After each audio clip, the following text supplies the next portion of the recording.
This week on the Droids, Mandalorian Season 2, Episode 2, or should I say Chapter 10, The Passenger. We're talking only about this brand new episode, an episode we all needed right now to think about being in a galaxy far, far away. All that and more this week on the Droids.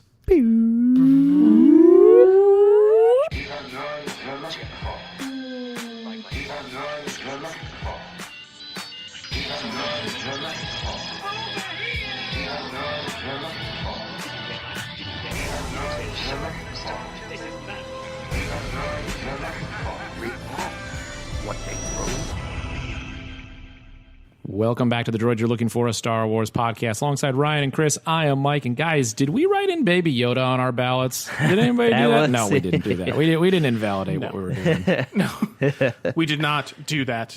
We're not. For the record. No jokes. For future civilizations listening to this podcast, that was not the case. That'd be our future, the different generations from our families. Yeah, like, exactly. Oh my God, yeah. They did what? Grandchildren, listen. Yeah, I had to tell my grandchild that I was on. I don't know if I was on the right side of history. I wrote Baby Yoda. And then I'll say, whatever happened to that ring? Well, why don't we dive in? Because let's get right into our episode, Chapter 10 breakdown. Mm-hmm. Of course, follow us on Twitter, Facebook, Instagram, droidspod@gmail.com, YouTube, droidspod, that playthrough, Fallen Order. You got to see it. You got to see what Ryan's been up to. Check it out on YouTube. Batman, And, James Bond. There you go. There, Guys, this was my favorite episode of this television program. I was wondering, I was wondering where it stacked up. I want to start the conversation, though, in one place, which is... Yeah. I think The Mandalorian in this season, and maybe coming into the conversations out of the first season, they really know what it is now. Mm-hmm. Yes. And having him have one purpose where he gets sidetracked Yes. on that purpose for other things is fine. Like the first season when we sidetracked and it was like, Yeah. well, what does this have to do with what we're doing? But if he's always on his one purpose and he's trying to drive and strive for that, Yep. that brings it all together. And this is perfect perfection of what I want to see.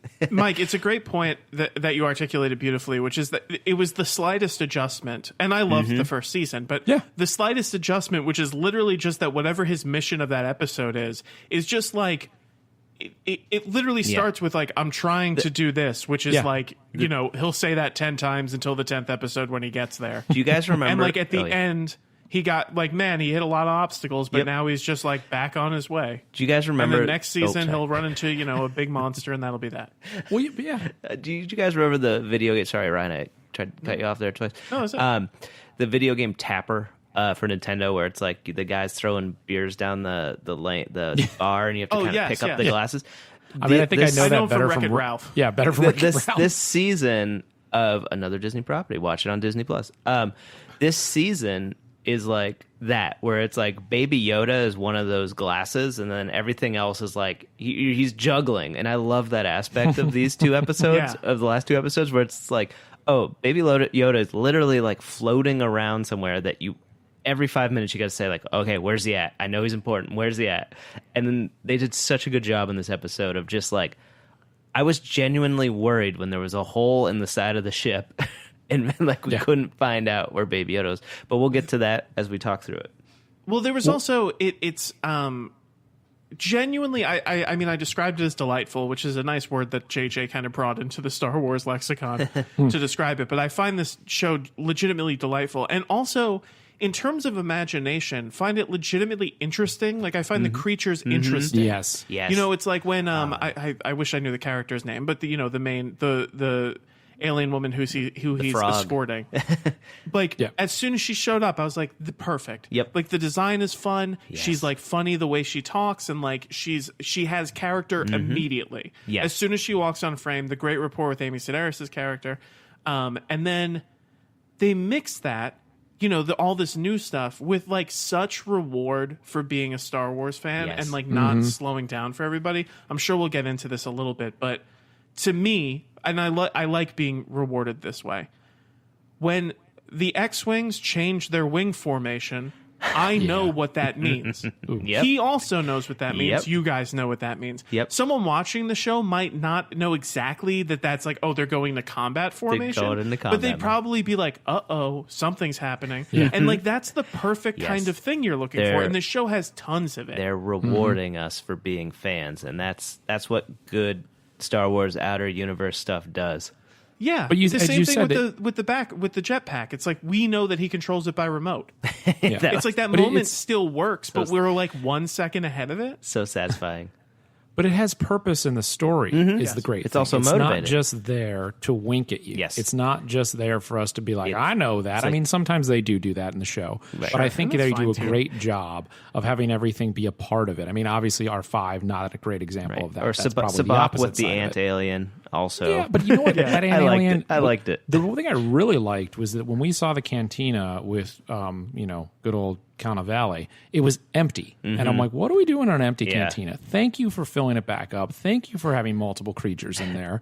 I just felt like, ooh, not only is it good and full, it looks the same again. Like it looks right. What I it just see- felt really. But I see all those different aliens. I often wonder though if George Lucas is giving like a big cringe because I know like historically he was never happy with just the different assortment of aliens. That was like something they found in like a costume shop. And Yeah. they're like, fill it in. Yeah, exactly. Yeah. And now it's Yeah. like, oh no, these are canonical creatures, and they all have a whole race assigned to them now. So sorry. I think this show really succeeds at, and I've said this on the show before, like about other aspects of Star Wars, but it succeeds at making me as a fan, and this is just my experience. I hope it makes everyone else feel this way. It makes me as a fan feel grateful to have this, where it's something that delights me, that I feel I know about. Yes. That I feel like with the X-Wings, or even something like I noticed specifically, the X-Wings call them up, they hail them is what they would say in Star Trek. There you go, Sam. And they say, we're with the New Republic. Yes. And then Yeah. I get to be like, okay, just for a split second, I'm like, where are we in the timeline? Okay, Yep. we're after episode 6, so it's the New Republic before the First Order, blah, blah, blah, blah, blah. And it's like, that's just a nice thing to have. It just stimulates your imagination in a nice way. Yeah. Oh, then the little tag of "May the Force be with you." Like, oh, this will really get them because this is what we're doing now. That was Like, fun. that's That was fun. Well, so let me ask, is the story group? Do we know, is the story group confirmed to be a big part of what's happening with the Mandalorian, or no? I honestly don't know. know. I don't know Because one. the fabled I story don't group want anymore. to cast aspersions on our good Jon Favreau. Jon Favreau, I think as this continues to go on, I give him more credit, but also with the way these stories have played out, they seem somewhat similar to the Clone Wars, where you see Dave Filoni in a more prominent role. Yeah. This feels like it's Dave Filoni's series. At the very Yeah. least, when it says written by Jon Favreau, can you write written by Jon Favreau and Dave Filoni? Because To come me, on. it's Come on. the condescending thing that people tend to like talk about it because I said like a lot because Dave Filoni was kind of seen as George Lucas's protege, which he was. Is that Jon Favreau is kind of now mentoring Dave Filoni in this live action thing, and it's like I think Dave Filoni is mentoring Jon Favreau Yes. in Star Wars a little, and it's like we should start looking at Dave Filoni as like the Kevin Feige of Yes. Mandalorian. I'm with you Where there. it's like I can't imagine this is all coming from Favreau because it does remind me so much of Clone Wars, which I've been watching a lot more of. It's fantastic, of course. To me, I'm like, this is Filoni through and through, and like it's through a Favreau lens, which is generic.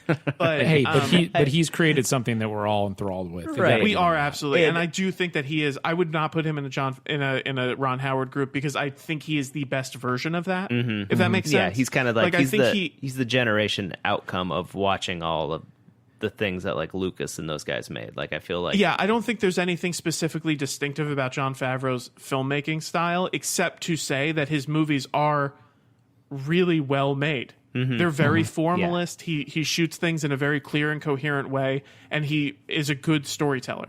Yeah. Like so, it's just like what it is. Yeah, and I think they probably have a nice little like carrot and stick with Dave Filoni, where it's probably like, oh, hey, do you want to be in the episode or do you want to write the episode? 100% of the time he's going to be like, put me in that X-Wing. Like, that's not fair. He's doing both. I love that they looked like old X-Wing pilots. Yeah. Yeah, I was actually wondering, have we seen that other actor before? I mean, I guess he's been in other things, but not anything else in Star Wars, I don't think. I didn't recognize him, but that doesn't mean... And I also didn't know if he was him. playing a notable Star Wars, like Clone Wars character or anything like that. Or not Clone Wars, Yeah. or Rebels. Could have been. Like, he was like, I'm Hedge Antilles. Yeah. What? Hedge. But I also, it's the thing of Dave Filoni lives and breathes Star Wars. Like that is basically what he wants his life to be, is to focus on Star Wars. That's just not who Jon Favreau is. Right. He's got other projects. You can only have somebody who's going to be the Kevin Feige of it if they have that viewpoint of Filoni. And I love that. And I think he's the right person to be part of this. And Favreau helped pushing it along. Great. Yeah. Also, should note this episode was directed by Peyton Reed. Oh, man. Who directed the Ant-Man movies and gosh. Bring It On and stuff. Who's like a really well-paced, like, he knows, talk about a dude who delivers like a good story well. He like knows action comedy too. Like he knows just the right amount of time to cut the things, and then he loves just like the little. He also will just like let a scene bleed like 5 seconds too long to show something weird or awkward, and I love that. Oh, and this episode was weird. It was, and I loved it was lovely I loved in its it. weirdness. Real quick, when Peyton Reed took over for Edgar Wright, I was so mad at him. I was like, "You're not Edgar Wright. You're not Edgar Wright." And as time has gone on, I'm like, you know what? I like this guy. He's another guy that I would never see something and be like, "That's definitely Peyton Reed." I didn't but watch I Yes did in the Man middle of this being like- episode go, "Who directed this one? This is really good." And I looked it up and I saw Peyton Reed and I went, "Oh yeah, he's good." It also Like he's just good. It looked beautiful also. I think they got away with a lot because there's a lot of flying and a lot of scenic shots, and so it made it feel very expansive. But like this episode looked, I think, production value wise, like one of their best. Well, they did this magical thing where they were like, I mean, I guess the spiders would have cost them money, but they had this really, what I thought was very enthralling chase sequence, which we have not seen the likes of on this show. No. That they kind of spent all their money up front, Yeah, and then they were stuck in the ship in an ice cavern. And it was like, that was great too. Yeah. But I think that they've learned things. They learned a lot from the first season, and we talked about it in the first episode of season 2. Is they've blended together the volume and these expansive spaces and making it look like it's more epic than it is. That it's just kind of impressive and fun to watch and be like, oh, they're like, yeah, you know what, that looked good, but we can make it look better. We can make it look better this time around. I'm sure they've shifted. And we should just. Sorry, go ahead. I was gonna say, I'm sure they shifted some money from little production pauses. Let's give Mando, see what they could do with $20 more million an episode. Like I'm sure they've moved some things around. I was going to say that we should quickly. I mean, it's a quick rundown. The Mandalorian is told that there's Mandalorians on a different in a different system, told by Amy Sedaris' character, and she tasks him with delivering a woman, an alien, and her unfertilized eggs to deliver to her husband before the eggs die, so that they can carry on her bloodline. And while he's on his way with her to do that. Yep. The New Republic calls him and he doesn't have the right credentials, and they kind of chase him into an ice planet, and they fall through recognize an it. ice shelf, and they're kind of wrecked. That's basically what happens in the episode. They recognize that he was part of the prison break, Right. And that his ship, the Razor Crest, was part of that, and that's why There's this the chase wonderful begins. line where he says it's surplus empire. Yeah. Because they're like, your ship is an empire ship, and he says it's surplus, which implies there's like a market for like, the empire doesn't exist anymore. We have all these ships to do something with, which I thought was just a brilliant piece of very quick world building. Yes. But let's not forget the cold open, because I think all I like about the cold open is that they pulled the trick again from what the Ewoks did in Return of the Jedi in terms of a speeder bike. Yep. All you need to take down a speeder bike is a good rope. Just a good rope will take down an AT-ST, an AT-AT, and a speeder bike. That was great. I love the little trap. Just like a group of henchmen just kind of doing their own. Like, what was their goal? Yeah. They knew he had it's Mando kind of armor. scavengers. Yeah. It reminds, and also, remind me a little if bit you of want to speak Tito. about scavengers, that is the same as the droid-esque from The Force Awakens, who yells at Rey when she's cleaning up whatever she scavenged. Yes, that is true. Oh, I was like, yes. I recognize him a mile away. He walks by and goes, no. Oh, Yeah, yeah, well, when I she's like scrubbing the things with the brush, right? Yeah. With the old lady across from her. Ryan, you nailed it, or Chris, you nailed it, because I was like, in my head, I really want to try to do that noise. I can't do it. Voiced, I believe, by Richard Ayoade.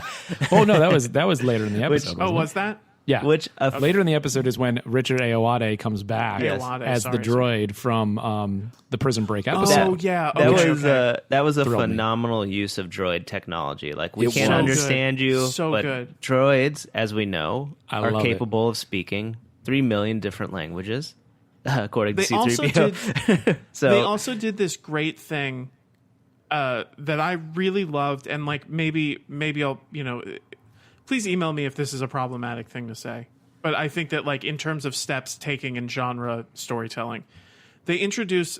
She's literally credited as the Frog Lady, so that's I'm using that correctly, I suppose. That's not a They introduce the colloquialism. Frog Lady as kind of like we see her. He doesn't speak her language, and they kind of present her as a sort of like. I don't like matronly, Helpless? like she's kind of along for the ride. Mm-hmm. She has like her eggs, it's all she cares about. And they kind of call us out as the audience for eventually we find out that she's like an incredible shot Yep. with her gun Yeah. and that she can like rewire droids. And it calls us out to be like, Yes. why would you assume that because this character is innocent, I'm sure that there's implicit kind of sexism involved in this, and like in how these characters are portrayed, and like why would you assume that she wouldn't be able to rewire a droid and be incredibly competent in a fight and things like that? And I think that making the audience face that directly is very useful. I think that's like it's such a great kind of Star Wars inclusivity story too, where it's like you never underestimate anyone kind of in this universe, as you shouldn't in any life. Just be if there's a language barrier, be it someone from a different background or you, whatever. So they were kind of introduced this alien. I mean, the fact that they call her Frog Lady, and I think the fact that she's almost just kind of like.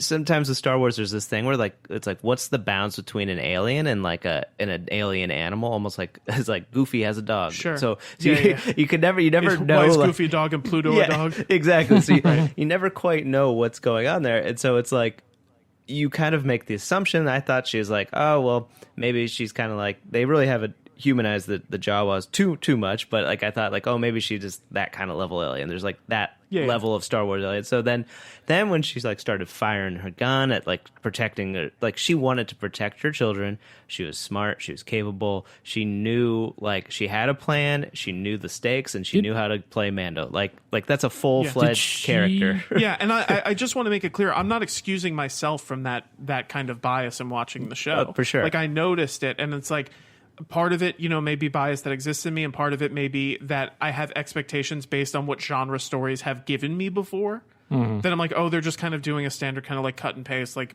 mother figure, Right. Which Well, I'm two glad they things. did not do. Did she fire her weapon before she saved Baby Yoda? Because I No. didn't think she did. Not Okay. once. No. But Okay, they I had was- that great moment where they were running and she started running like a frog. Okay, you said Yes. that. That was actually what I thought you were going to get to right away, because that moment awesome I was detail. like, whoa, Yes. that really caught me off guard, and it So made me good. be like, wow, this is awesome. And I a love that she's wonderful making detail. that move.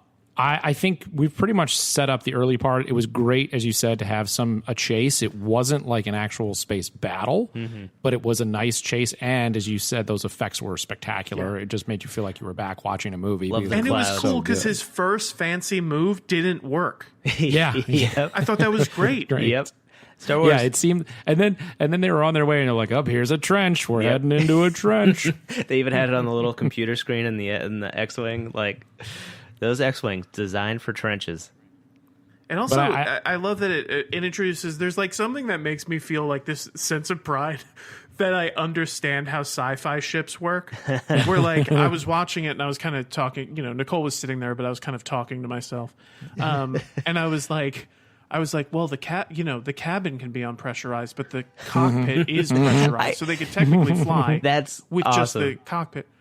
Like, and it's like, that's just like a nice thing to have. That it's Yes. like, this world has been well established enough for me to understand that. I don't know if it was just the weight of the world around me currently, but I was legitimately stressed when I saw that hole. I was like, well, I in my head, I was like, maybe they're going to use the spiders to like cast a web on the hole. Yeah. Like I was just trying to I was like, there's no way you can fix this. And I was like getting worried. I was like, well, There was this moment I had. Yeah. A quick anecdote. There was this moment I had in college. It was when Battlestar Galactica's final season was airing. It was my senior year of college, and I had a roommate who, for his own reasons, he wasn't really allowed to go out on weekends for a little bit, and so he'd watch Battlestar Galactica with me, and I was watching an episode where the hull was breached, and they needed to make an FTL jump, a faster than light jump, and spoiler alert. And, in the bridge, they're like, all right, like, get ready to jump. And he said he thought it was so funny because in a moment of obliviousness, like, everyone else in the room, disappeared to me. I screamed out, they're not even pressurized. And he was like, that was so funny because it's like, you were not talking to anyone. It was only for me. And that's how I felt during this episode. Yeah. I was like, there's a hole in the hull that I don't even know how you fix that. You can't pressurize. That's a hard feeling to create in a show where that just means they have made a world that is so believable that you disconnect for a moment and their stakes become your stakes, and that's beautiful storytelling. That's just world building. It's great stuff. You talked about the stress of it, and the stress of the spiders. Initially, I was like, I know what's coming. Okay, now I'm uncomfortable. Now this is really getting to me. And then the moment where the second giant spider takes the ship down, and that started to come through the hull, I'm like, I don't know that they're not going to get out of this one. I don't know how they get out of this. There's not really an option. How do we feel about this trend over the last, I'd say, 10 years of buttholes being a huge part of monster design? I don't understand it. I think you mean the teeth? Just their mouth. All right, Mike, don't act like you don't know what I'm talking about. Not the teeth, but near the teeth. I think some agencies sold a bunch of studios a ton of spider monsters and butthole monsters and was like, here you go, you'll be good for 20 years. Use I these. think it's that everyone listened to the Star Trek 09 commentary where that big red monster in that movie, they said its mouth was based on a bifurcated anus. That's true. Wow. And I think everyone was like, whoa. That's right. Okay. I guess, if you want a monster, that would be... If there's a big monster in a show, I guarantee you that there is an aspect of it that looks like a butthole. Yeah. I don't know how to follow that up. But the way you follow, Mike I do want to asks say, me which part I'm talking about. I love that they brought it back from the Clone Wars, though, and especially even from Rebels. Yep. Because there's that 2-episode arc where they're trying to commune with the spiders to keep them away from the base. It was just that design, which is a Ralph McQuarrie design that was brought into Clone Wars and Rebels. So he's the guy. He's That's where it came from. He's the one of the best. Actually, you know what? I don't think you ever see the underside of the spiders in Ralph McQuarrie's sketch. Well, I'm not talking about the spider's butthole. But I thought I just like that. Butthole that being used for inspiration for parts of the spider. Yeah, I'm trying to keep this show on the line. This is going to be my Batman and James Bond. Red Band episode. Oh no! I just love that they brought it back, and I love that it continues to. It's like, hey, this worked really well in animation. Let's do it again, and we're going to do it in a different way. And it was really rewarding to me to see something like, I know this. I'm already afraid of this, and now it's terrifying. Exactly. Again. Yeah, like they did make those spiders actually dangerous in Rebels and Clone Wars. Like there's real stakes. Like no one wanted to run into them. They pose a real threat. I think, isn't there like a full episode where Obi-Wan and Anakin are stuck in a cave trying to get away from them, and they can't do it? The fact that their shells are soft was truly disturbing. Those things, I was really, really concerned when he touched that and it deflated. I was like, oh no, what is this? Baby Yoda eating everything. Got to be careful what you got around. Can we talk about that for a second? Okay, so first I want to say I just discovered Misty Rosas, who played the Frog Lady, yes, is Queel. Also the person in the suit for Queel. Yep. Oh, wow. That's really cool. Didn't mean to step on you on that one. Sorry about that. No. That's just a cool thing to know. So, with the eggs and Baby Yoda eating them, Did you guys think with the way it was introduced? I could not tell, and it still could happen because we don't know what the next episode will be, if it'll kind of continue this. Mm-hmm. I could not tell if they were setting up that, if it was like a bit that they were setting up, that it's like, oh, he's doing the Force, we're expecting that he's like communing with the eggs, and then he eats them, and that's funny, which is a little weird. Yeah. Or I was expecting when she was incubating the eggs that we were going to find out that Baby Yoda was like swallowing them to like incubate them. Oh, interesting. And keep them warm, and he was going to like throw them up into the pool and show that he was keeping them safe, because they show him interact in a way. Like I was like, if they're establishing that these eggs mean everything to this woman, Yes. and we're like buying into that, because then it's almost too dark for me to believe that Baby Yoda's just eating them. I mean, I think Baby Yoda thought they were. I mean, I think it kind of speaks to just, is Baby Yoda just this kind of like benevolence, like force? It's like learning thing. I mean, it's like a baby. It wanted a pickled egg. I don't. It put it in his mouth. No, I didn't know what they were presenting to me, so it was a little strange, like rhythmically. I mean, I think if Mando was doing it, then I think we would know. I think it would feel real bad and dark. But I think the fact that Baby Yoda did it was kind of like, well, and they make you feel better because of how many there are. Yes, and he also You eats the still got spiders. Plenty of eggs. He also eats the spider. Yeah.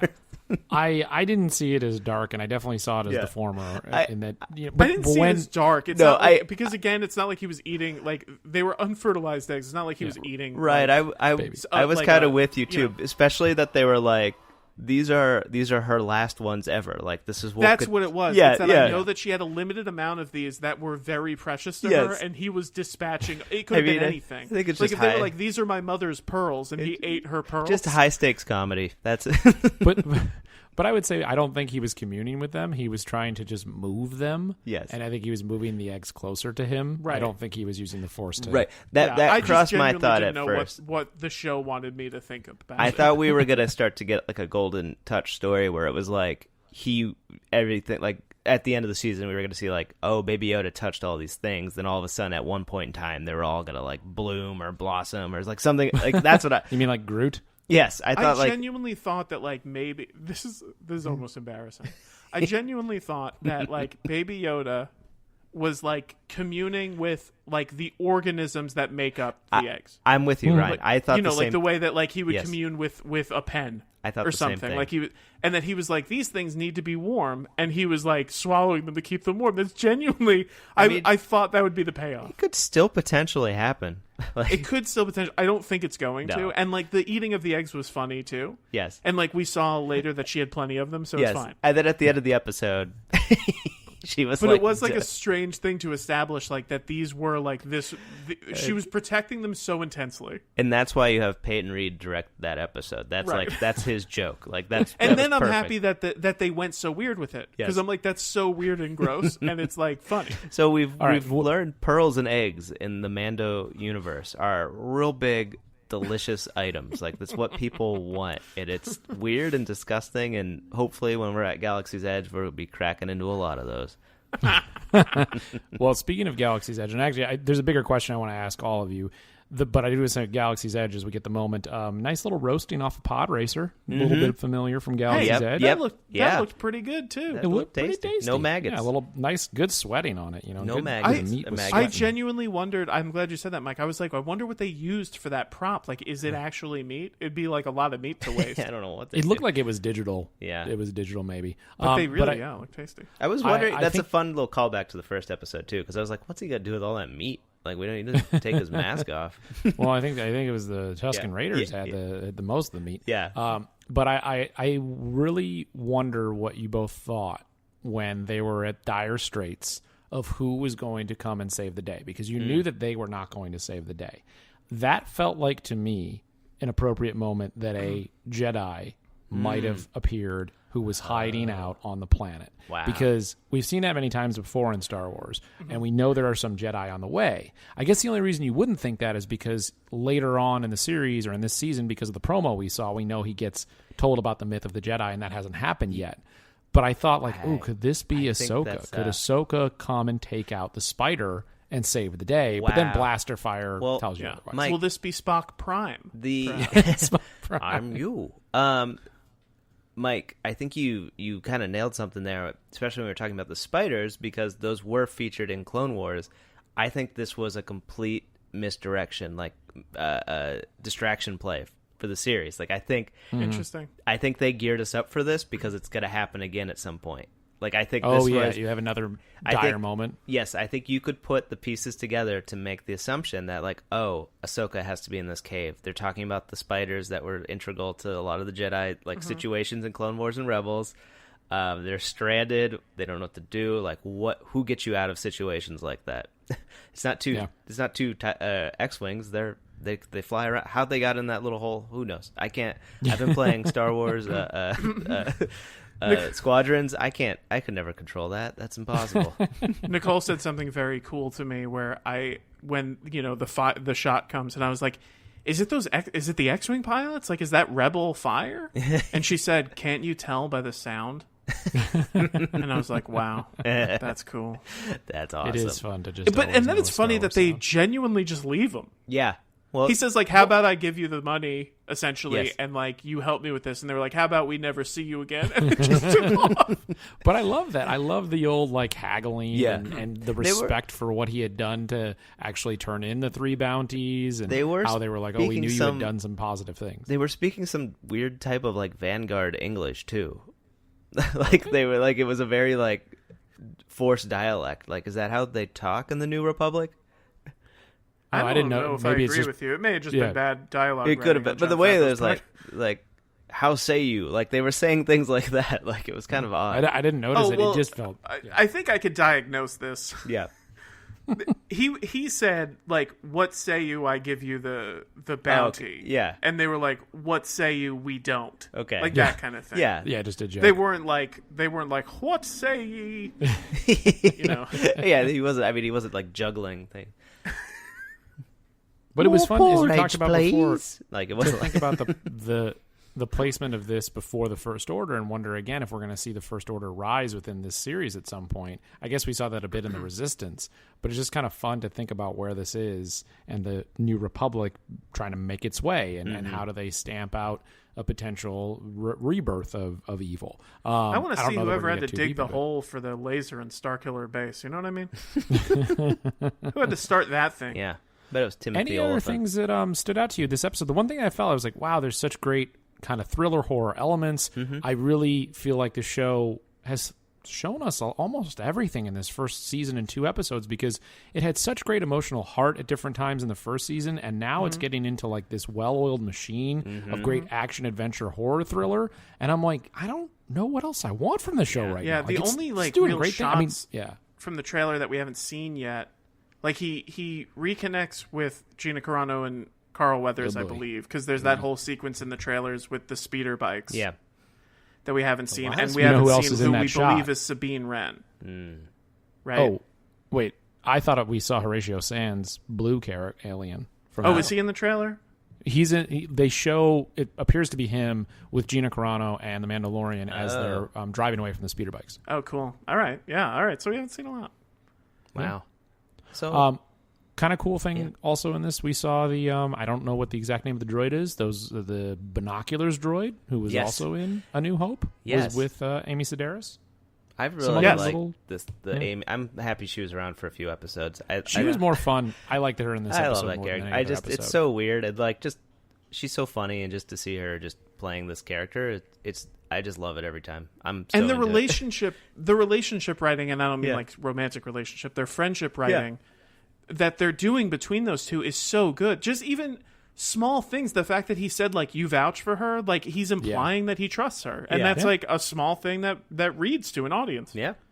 And then it's very funny where he was, it was just like it was a nice banter scene. Yeah. I have to say, I'm very much looking forward to watching this episode again. I'll probably do it tonight. Yes.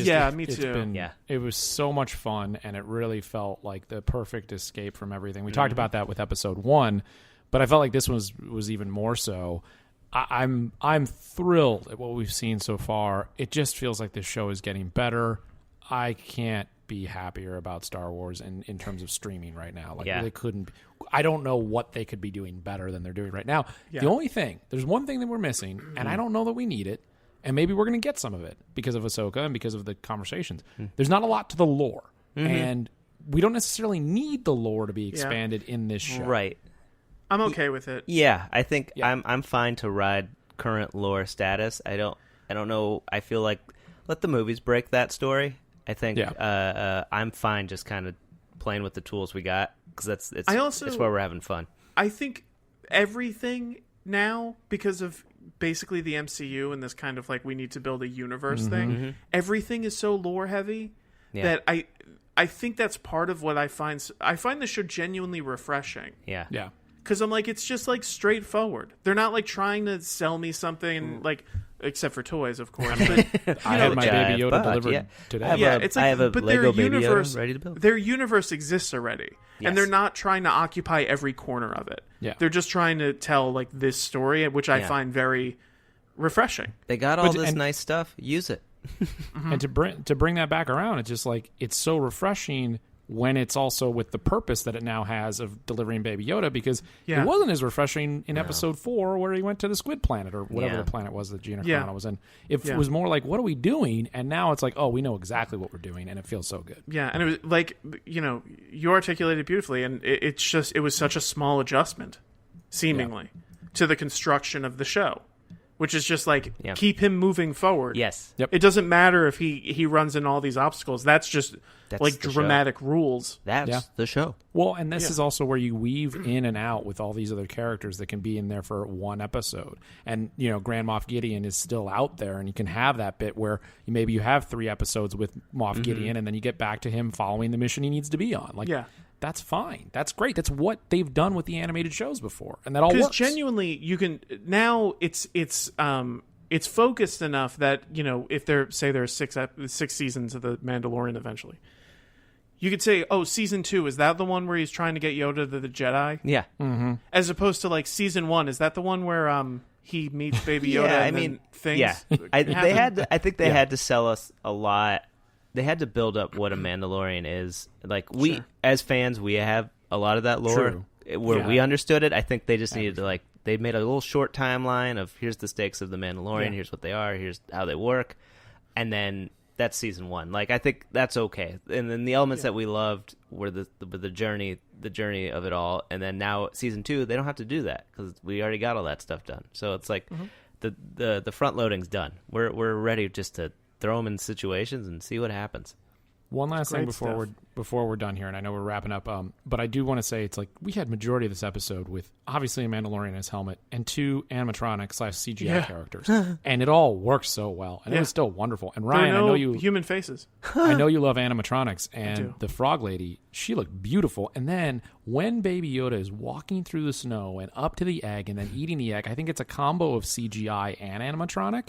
Because it looked like he was a little bit more motion in his face, but it looked so good. It looked amazing. Yes. I'm so glad you said that because it shows we're on the same page. Again, Nicole was very kind to listen to my musings during this episode.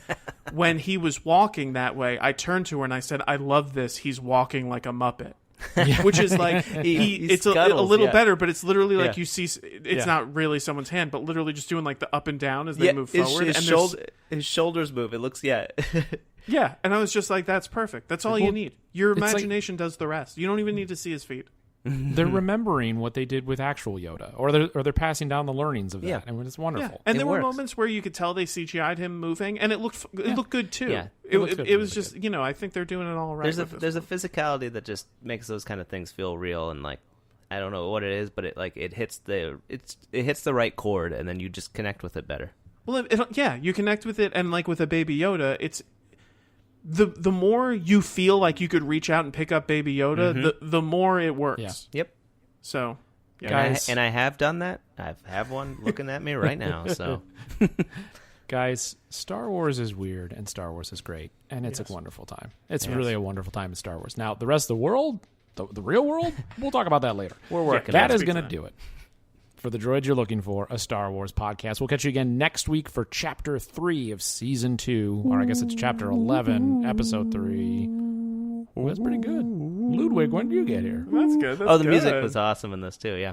Yeah, it was great. All right. All right. Thanks for joining us. And, of course, email us at droidspod@gmail.com. Let us know your thoughts and weigh in on some of our different comments. We'd love to hear if you agree, disagree. Put it all out there. Let us know. This has been The Droid You're Looking For, a Star Wars podcast. What they throw. Annie?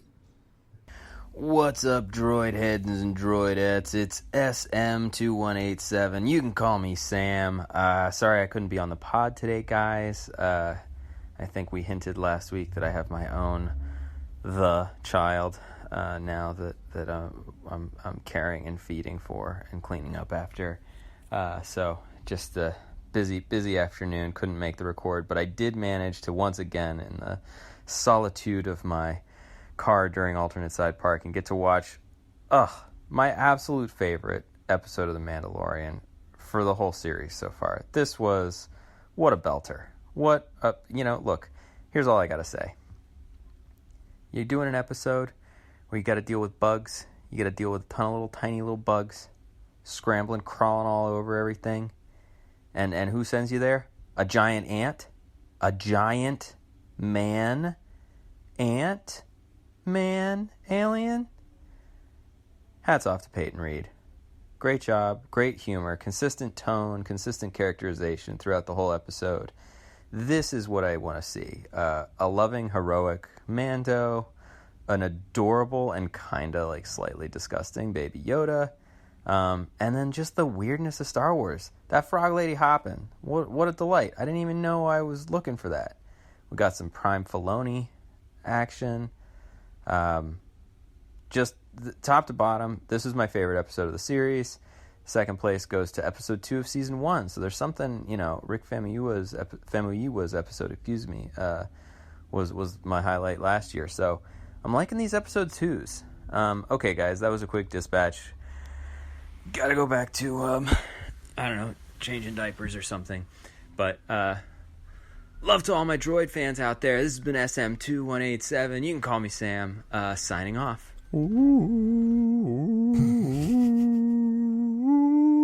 I didn't have a joke. I got nothing. I'm like, crate dragon meat?